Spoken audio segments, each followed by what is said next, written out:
You're listening to the Aesthetically Speaking podcast, presented by Nextech. Hey guys, welcome back to the Aesthetically Speaking podcast, presented by Nextech. I'm Tyler Terry, your host, and we're here today live at ASPS in beautiful San Diego, live on the floor. And I'm here today with my guest. His name is Bill Walker.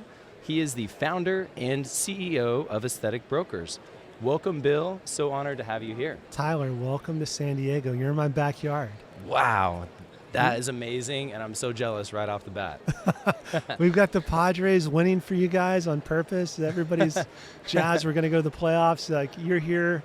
The sun is shining. The birds are singing. The Padres are in the playoffs. They are. I saw they celebrated at Dodgers. I'm a huge Dodger fan. They celebrated on our field right after they won. I was like, that is disrespectful. Just kidding. No, they had to do it.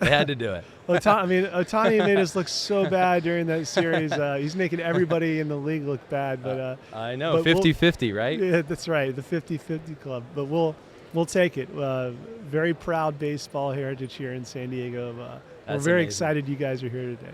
Well, thank you. And I'll say this, knowing now that you are a Padres fan, Petco Park is definitely my favorite baseball field. And if you haven't been there and you're listening to this podcast, go schedule a time to take your family to beautiful San Diego and take them to a Padre game. Make sure that you play some wiffle ball out in center field, right? Yes. They have a little wiffle ball field out there, They then do. there's like a beachy area where there's sand and you're watching the game. It's so cool. Petco Park is really a classic American ballpark. It's not a stadium, it's a park. There's a special feel to that, and we're very, very proud of that, and it's definitely a staple in the community, so I'm grateful anytime anybody in the country gets to come and experience it. Oh, that's amazing. So let's start off with just talking a little bit about you. I'd love for you to share with our listeners your background and kind of just tell us, how you started your company. Sure. Well, I think, when you go back to the idea and impetus for Aesthetic+Brokers, it really came from my experience on the buy side of private equity-backed healthcare. I spent previous time in the acquisition mode, really going to massive scale on a DSO platform, learned a lot about what's really important to private equity funds that want to invest in healthcare practices. I also saw how much of an advantage you have when you're seeing hundreds of deals and hundreds of companies and hundreds of profit and loss statements. And usually the clinician who's the sole owner has spent the last 20, 25 years building their practice, and they're doing one deal and they're doing one transaction. And so I saw how fragmented the aesthetic space was. I recognized that it was going to be an attractive and an interesting investment for family offices and private wealth type funds to inject their capital to really help it grow. And I felt like there would be extreme value for representing the sell side for those owners to have quality advice and representation when they are thinking about preparing or actually doing a transaction. So that's how we started Aesthetic+Brokers in 2023, and it's been a whirlwind since. I bet, especially with so many new practices starting up and practices that are preparing to eventually sell their practice and they need somebody to represent. So when you're looking at the market, who is your ideal client and what is it about them where they have this pain and they need your assistance? That's a great question. So the ideal client is like the avatar is so transformative because really like at their core, I think the most successful people in the aesthetic space as far as a practitioner owner type perspective, or even the business owner who is just really passionate about aesthetics, that person's quality is entrepreneurialism. Because the entrepreneur spirit, that's very American in nature, of course, is always constantly in a growth mindset to learn. And the people that I interact with that are the most fascinating, and it drives me to realize they are so successful at what they've built in their practice, is they were entrepreneurial. Because aesthetics in and of itself, from plastic surgery all the way to hormone therapies now, it is a frontierism type mentality of like finding something that's a better solution, a better result for patients. And they research, they do their homework, they really put a lot of energy and passion into figuring out what works well and what's the best result. And because they're so well educated on that, they get an uncommon result. And that's kind of where the aesthetic space has become so viable. I think the biggest pain point for those entrepreneurs that I'm speaking about is, look, I can't walk into an OR and do a procedure for a patient, right? That is not my specialty. The amount of time and energy and devotion that it takes to be good at that and be exceptional is significant. And so where I think we add a lot of value is you don't have to worry about trying to figure out, am I doing my deal, my one deal in my entire life the right way? Am I able to even manage the time commitment that it takes to do that one deal? You're talking a 20-hour-a-week type of commitment for a big practice, right? To go through a significant transaction to do it successfully. So do you have the extra 20 hours a week to run your deal? And then you have to ask yourself, gosh, can Aesthetic+Brokers bring a competitive market to my doorstep so that I get the best deal? And I think that is what everybody wants.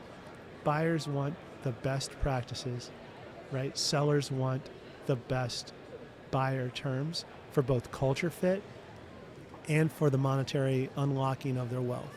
Because until somebody is willing to write that check, a practice is worth what it's worth on paper.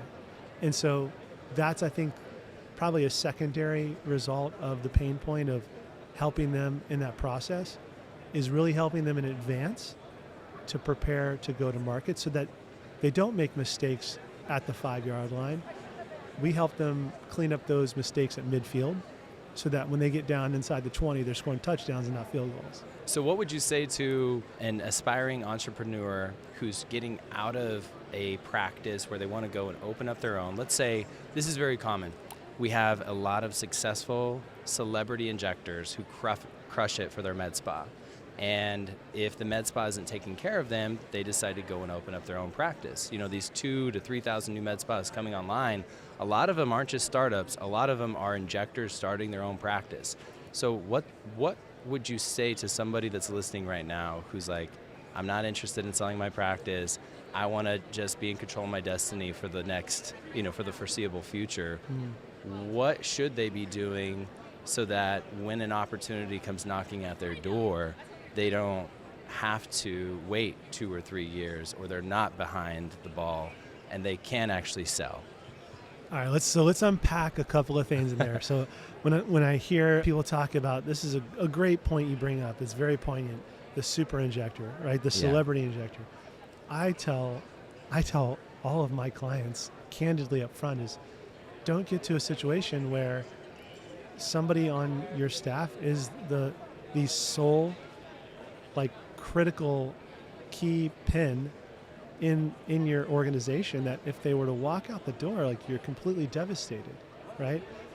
You as an owner, you want to take care of your people. You pride yourself on taking care of your patients. You pride yourself on taking care of your people. All of the owners that I meet are exceptionally giving and caring to their team and their staff. And that's likely what's helped drive their success, right? And so I think the separation from that risk is, so you just never know when the avalanche is going to come, right? Sometimes you're skiing down the mountain, you think everything's great, we got pure powder, it's like a sunny day, this is gorgeous, and then you're like, there's no way my best provider would ever leave me, and the avalanche shows up, and now you're racing to shelter, and you're trying to recover. And so one of the advice points that I give is never let yourself be overly exposed in any one modality or any one provider. The second thing I would say is there are going to be people, because this is an entrepreneurial industry, that are exceptional care providers, whether the super injector or what have you. And for those people, it's a natural progression for them to want to be an owner, to want to be in charge of their own practice. And so for that provider, my advice to them is it's okay to step outside of your comfort zone and want to be an owner, but you can be an owner in multiple ways. I think one of the most fascinating ways that's been emerging over the last couple of years has been these pathway to partnerships that the private equity firms that I've seen are investing in these practices. They're putting actual equity shares in the super producer, who's maybe the associate doctor, or the nurse practitioner who's a high performer, kind of D1 super athlete that can play shortstop, second base, pitch a little, play center field. They're like, this is a superhuman. And so they're investing in those people as actual owners. So I find that to be very attractive for some people, because you have this sense of ownership in the success of the company in this multiplicative future, but you don't get a lot of the headaches that maybe come with that early stage entrepreneurship. For the people that like that conventional pathway, that want to go out on their own, and they want to set up shop and go from 1 treatment room to 3 treatment rooms, and they want to negotiate the lease, and they want to do the payroll, and they want to do the accounting, and they want to negotiate the vendor contracts. All of those things you can do, and it can be a fulfilling and rewarding piece of it. The advice that I have for them is know your numbers, seek out counsel, give me a call. I will give you some free advice and coach you through the first few steps, because everybody's always paranoid. Like, I can't afford to do this. I can't afford to buy this advice and buy that advice. Look, it's beneficial to the entire industry in my mind to give people straightforward, solid advice, and it's good karma. So if you ever have a question, just ask somebody. Ask somebody who's in a position to give you some good advice, and they'll give it to you. And then once you get your feet under you, then come and talk to me, because we can help you scale faster probably, and then ultimately coach you through, if you've been around for a couple of years, coach you through that 20-yard line into the goal line. I think the last thing I'll say on the topic that you brought up is, for people thinking, I want to hold on to my practice for like a 10-year horizon, I can understand that. I think look introspectively and then extend your scan out on the horizon so that your wings are level when you're flying, and say, okay, I'm wings level. Now, I've thought about this while I'm flying straight and level. Is this really what I want? Is a 10-year? Or do I want to be successful now or in the near future at the same intensity and the same level that I would be if I were 10 years from now? And if I can get to my success story at the 10-year mark in 3 or 4 or 5 years, then you need to do it, because this is still a relatively small industry. It's $18 billion. Dentistry is $177 billion. If you think that the consolidation space and the attractiveness and all the buzz that goes around the investment strategies of these firms is going to last for a 25-year horizon, that's not realistic. And so the way to think about that is, how do I accelerate my success so that I have the choice of whether or not I want to partner with a private firm for investment, whether I have the choice to go down to 1 or 2 days a week of working, vice working 3 or 4 or 5 days a week. And so it's all about choice and giving yourself the most options on the buffet. But at the end of the day, the last couple of years, what it's taught investors is operational excellence. And so what I think you'll see as a byproduct of that is the support, the emphasis on support from these investment firms is going to rest on the operational excellence of how can we provide more support, how do we get a better alignment between the people that are driving the revenues in the door and driving the outcomes for the patients. And that in and of itself, I think, is going to bifurcate even more, and you're going to see more investment in the technologies that are going to drive better results for patients. So when we talk about this operational excellence, I'm going to relate this to when you're working with the provider that owns the practice. A lot of times the owner of the practice is also the provider, right? And so when you're working with that individual, how do you shift their mindset from working in the business to working on the business? I think the alignment comes for them, and the comfortability comes through repetition of conversation. I can say something to a client, and when you hear something the first time, you capture a little bit of it. You say it the second time, they capture a little bit more. Eventually, that's why it's so important to form this relationship with our clients, is because we've got to get that information baked into like an understanding of, a lot of times they're going to get equity in this deal. And that equity from an elemental level builds alignment and builds buy-in. Like they're committed to their practice, and now they have this, they're not on an island by themselves.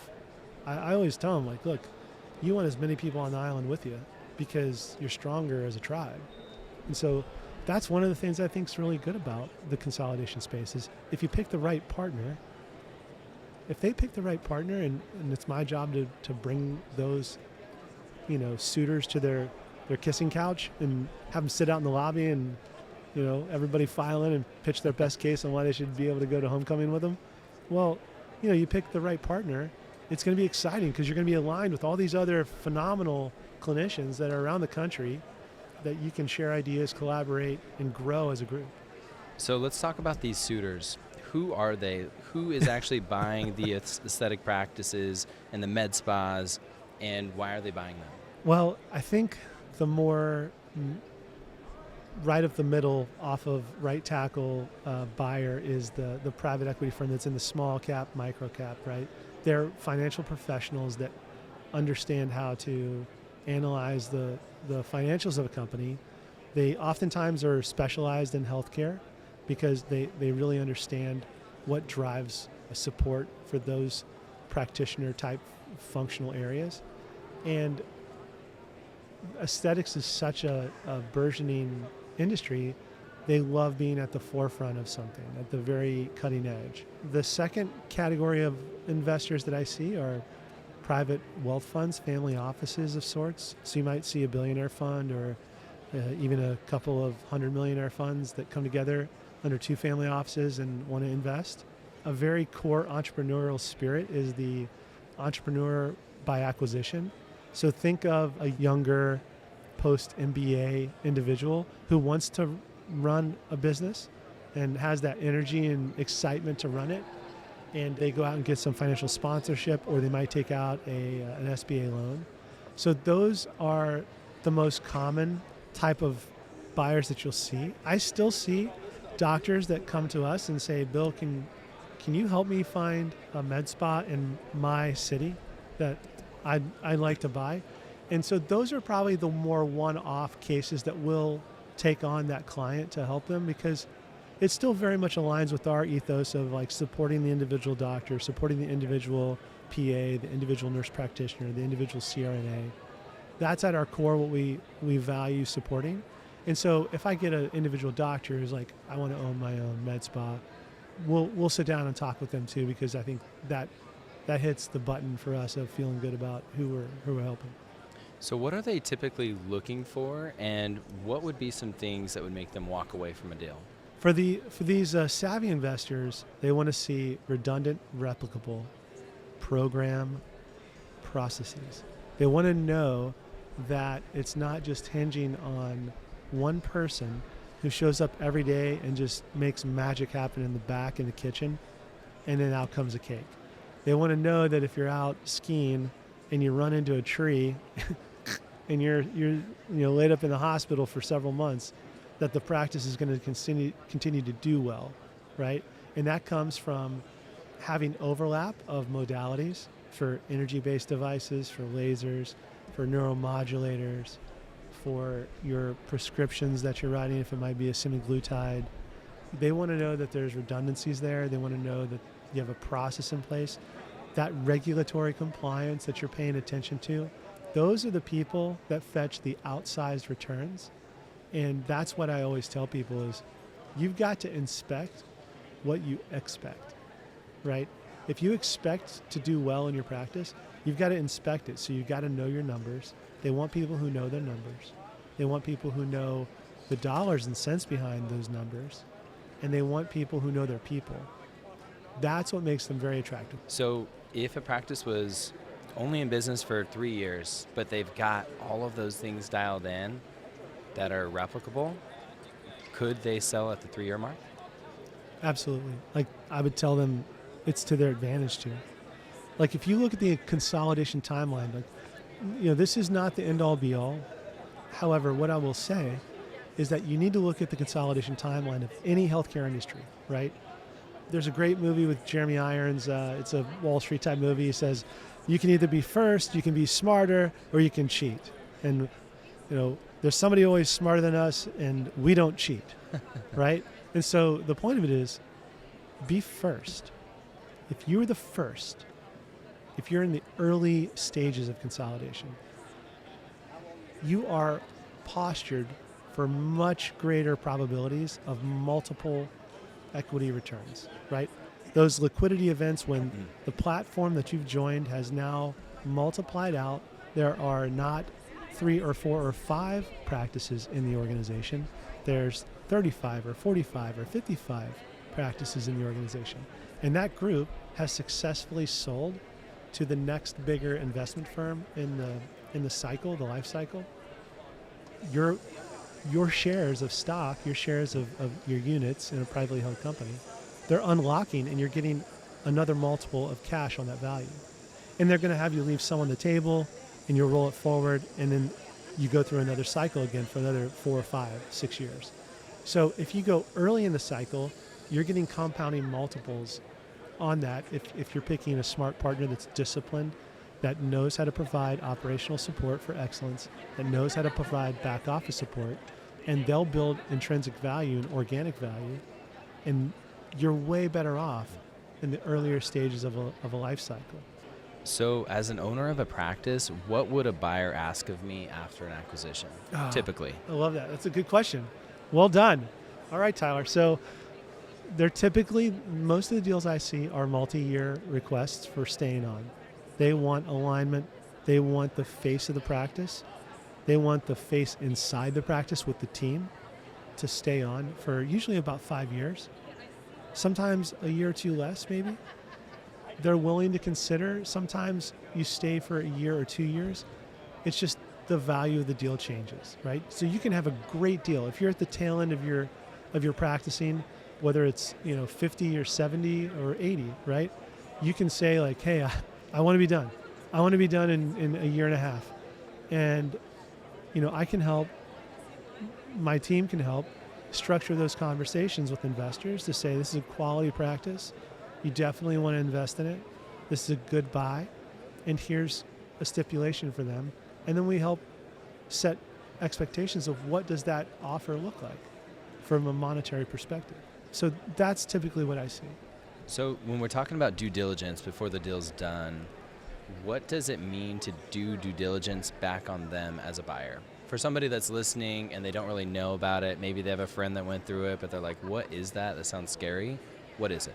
Okay, so this is something that we pride ourselves on at Aesthetic+Brokers, is we provide an executive summary and a prospectus on all of the buyers that we bring to the table, and we do our homework on the buyers so that you don't have to.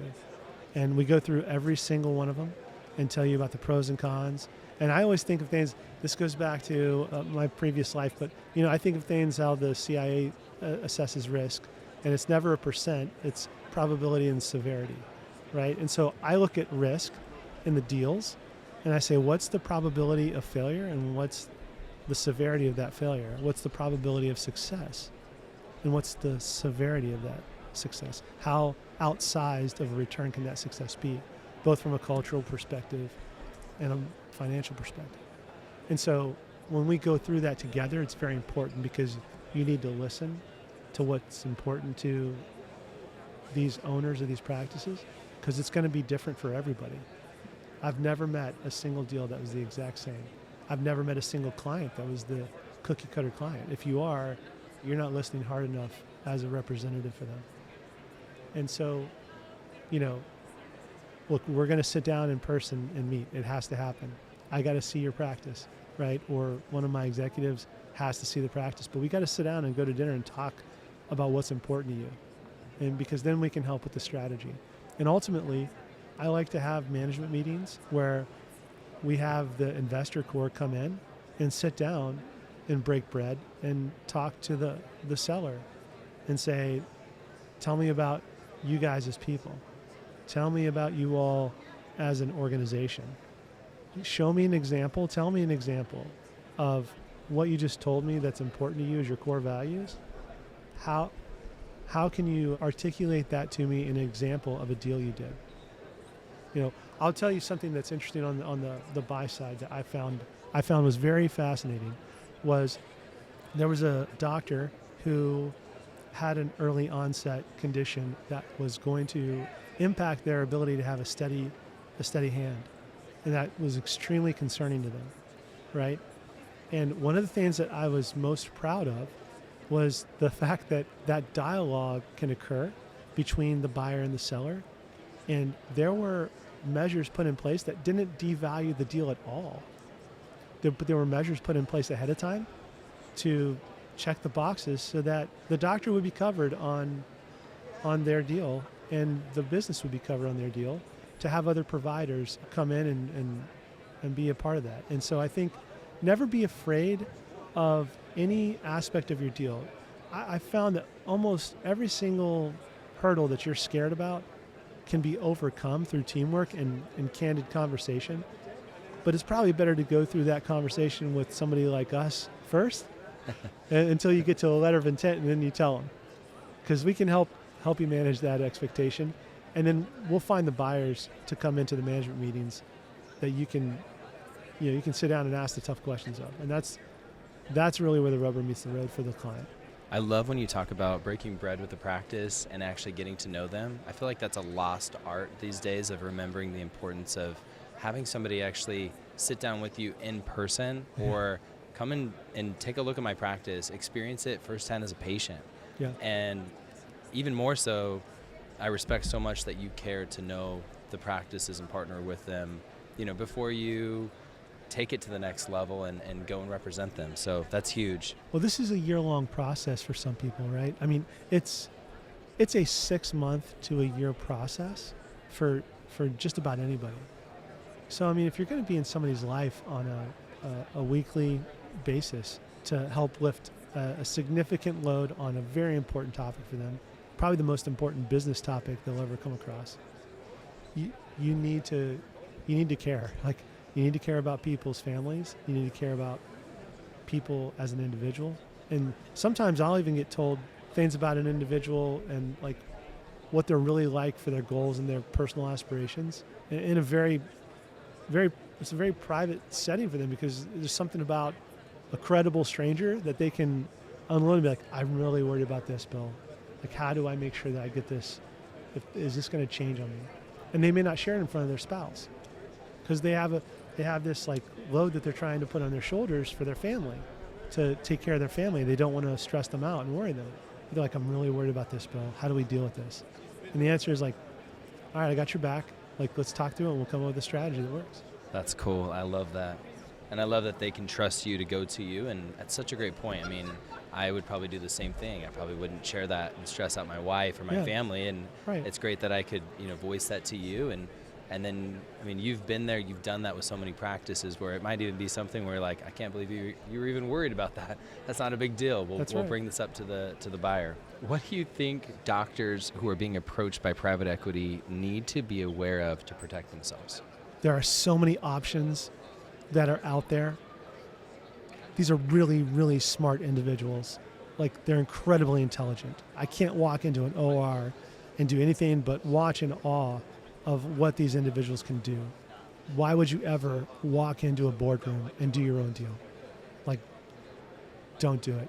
Like, that's my advice, is seek out a trusted advisor that you know has your best interests at heart and are aligned with you and your goals, and you will see the outsized returns. Like, for the nominal fees that you're going to pay for a quality broker, our clients see enormously outsized returns, to the tune of, I would have to go back and look, but it's probably over 30%.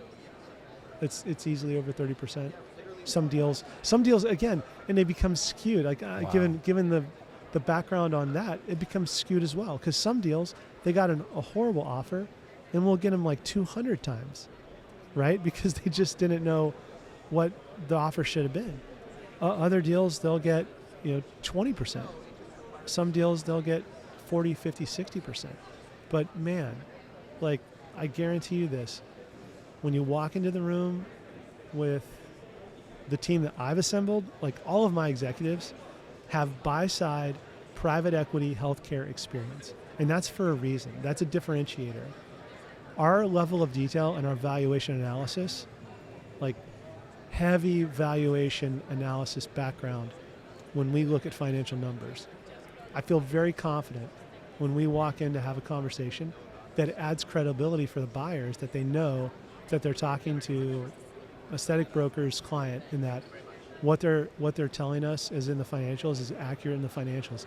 It level sets a very safe space for people to operate and have more accurate conversations about the value that's being presented, and that creates more value as a whole for everybody. So I want to talk about your past life. You have a very interesting background, one of the most unique that I've ever heard of, and I'm excited for you to share that with the audience here. So let's talk about before Aesthetic+Brokers. What kind of work were you doing? So I was consulting in the startup space for aerospace, and really liked analyzing companies after that, of valuing the profits and the profitability and the potential growth of a company. So people had roped me into building that up. Met a gentleman who owned a private equity firm and really connected to me and said, I want you to come and run M&A for me on a platform and DSO. And so had that exposure to the buy side. But the consulting thing with aerospace is probably what you care about, because it's more fun. Is I used to be a Marine pilot. And so when I came out of undergrad at Ohio State, I went into the Marines, and it was a great experience.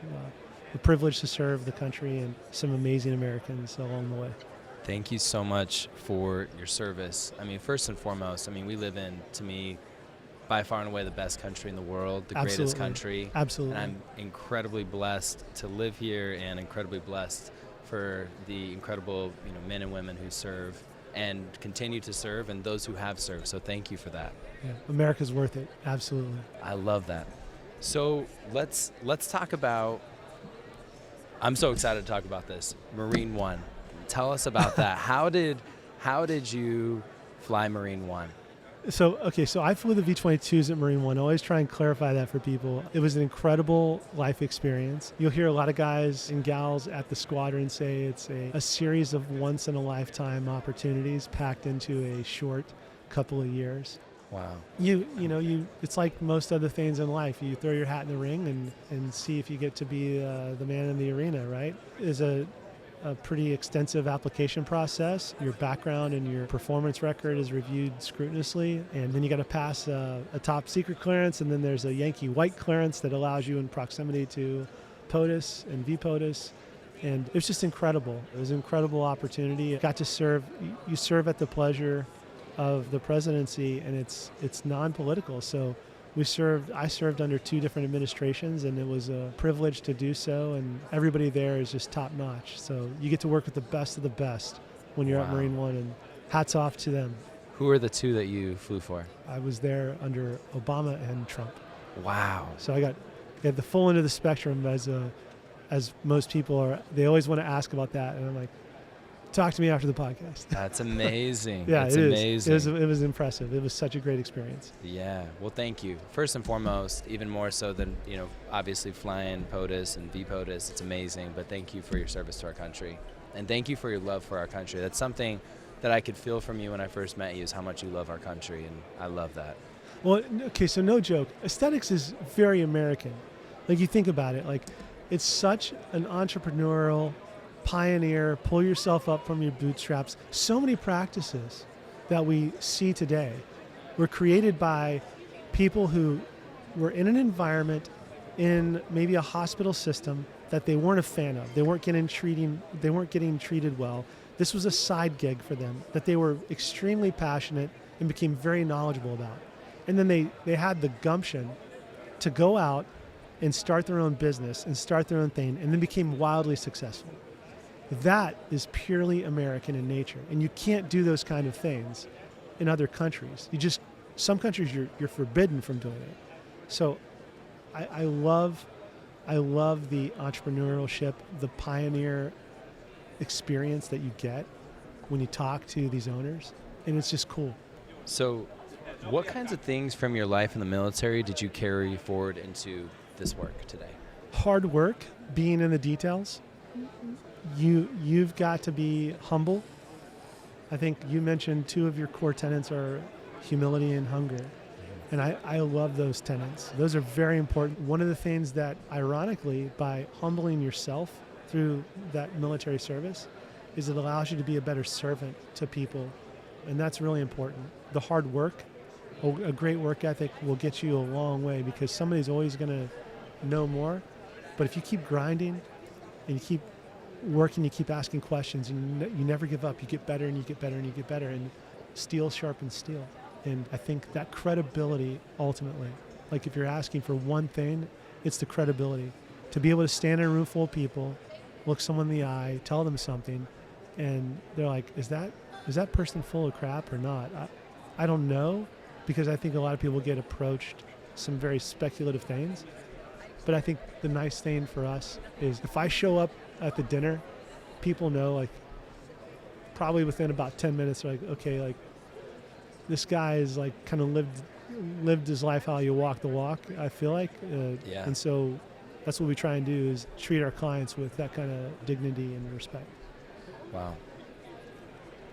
Say what you mean what you say. Yeah. I mean, stand by it, live by it, be better behind closed doors, just amazing. Is there anything we didn't cover that you would like the audience to know?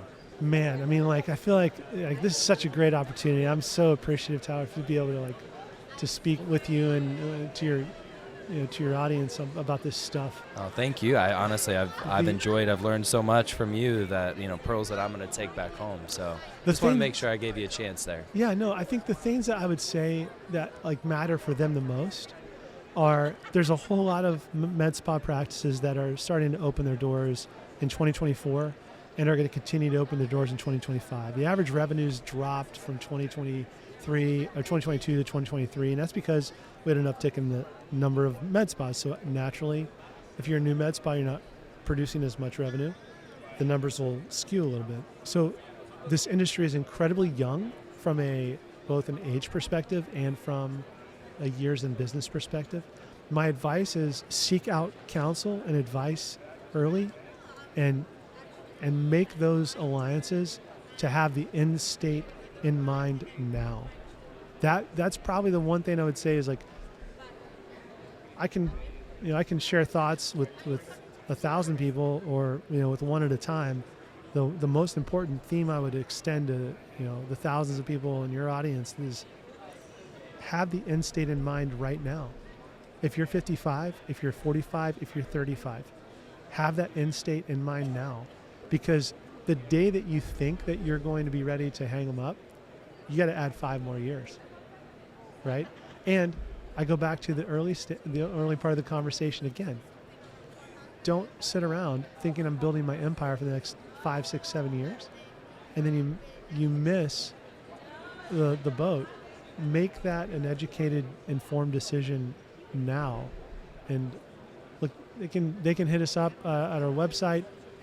The phone number on the website, I purposely made mine because I want people to know that it matters at the top, and the whole team rallies behind that theme. Is it matters at the top. What matters to the client matters to me, and if I'm interested, then my team is fascinated by it.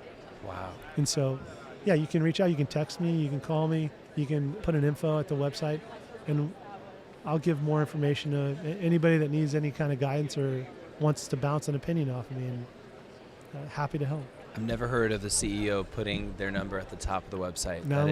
Huge. Now I'm gonna get prank called by all the competition, or all the Dodgers fans out there who are like, "Oh yeah, you're a Padres fan, buddy." Yeah, exactly.